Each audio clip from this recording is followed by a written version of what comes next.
உன் தேவையை உன்னால் நிறைவேற்றி உன்னால் திருப்திப்பட முடியும். வாழ்க்கையும் இப்படித்தான். ஒவ்வொருவருக்கும் ஒவ்வொரு விதமான ஆசைகள், கருத்துக்கள், எதுவுமே தப்பில்லை. உன் தனிப்பட்ட விருப்பங்களை நிறைவேற்றிக் கொள்வதில் தயக்கம் எதுவும் தேவையே இல்லை.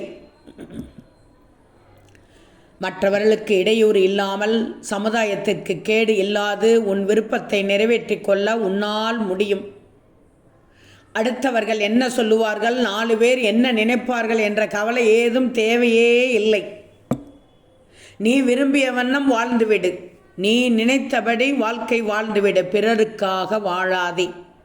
உனக்காக வாழ்வதே வாழ்க்கை. அதுவே உனக்கு நிறைவையும் மகிழ்வையும் தரும்.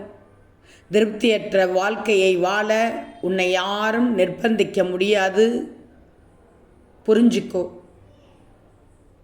நீயே இது சரி இது தப்பு என்று முடிவெடுத்து அடுத்தவரிடம் நல்லவன்னு பேர் வாங்க நடித்து உள்ளுக்குள் அமைதி இழந்து வாழ்வை நாசமாக்கிவிடக்கூடாது. உனக்கு ஒன்றை சாப்பிடணும்னு ஆசை இருந்தால் தாராளமாக சாப்பிடு. உனக்கு இதை செய்ய விருப்பம் இருந்தால் தாராளமாக செய். வேறு மாதிரி வேஷம் போடக்கூடாது. அதே நேரத்தில் பிடிவாதம் ஒரு சில இடத்தில் பிடிக்கக்கூடாது. உடம்புக்கு ஒத்துக்கொள்ளாது என்றால் தொடாமல் தானே இருக்கிறாய், அவ்வளவுதான். வாழ்க்கையை மிக எளிதாக வாழ்ந்துவிடு. விரும்பியபடி வாழ்கிறேன் என்று எதிலும் சிக்கி போகக்கூடாது. எதிலும் அடிமையாக மாட்டிக்கொள்ளக்கூடாது. ஆசைப்பட்டபடி வாழ்வதில் தப்பே இல்லை. கடமையை செய்யாமல் அளவுக்கு அதிகமாக ஆட்டம் போட்டு அழிந்து போகக்கூடாது. கஷ்டப்படாமல் நாம் இஷ்டப்படி எப்படி வாழுறதுன்னு கொஞ்சம் கொஞ்சமாக கற்றுக்கோ. என் பிள்ளை, நல்லபடியாக வாழ்க்கை வாழ வேண்டும். நல்லதைத்தான் நீ நினைக்கிறாய்.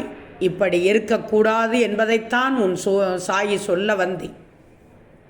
மற்றவர்கள் எப்படி வேண்டுமானாலும் இருக்கட்டும், சாயின் பிள்ளை இப்படித்தான் இருக்கணும். உனக்கு அறிவுரை சொல்ல உன் தந்தையாகிய நான் இருக்கும்போது பயப்பட வேண்டாம். சொல்வதை கேட்டு அருமையாக உன் வாழ்க்கையை வாழ்ந்துக்கும். நாளை காலை புதிய நாளை துவங்கப் போகிறாய். தொட்டது தொடங்கப் போகிறது. ஓம் சாயிராம்.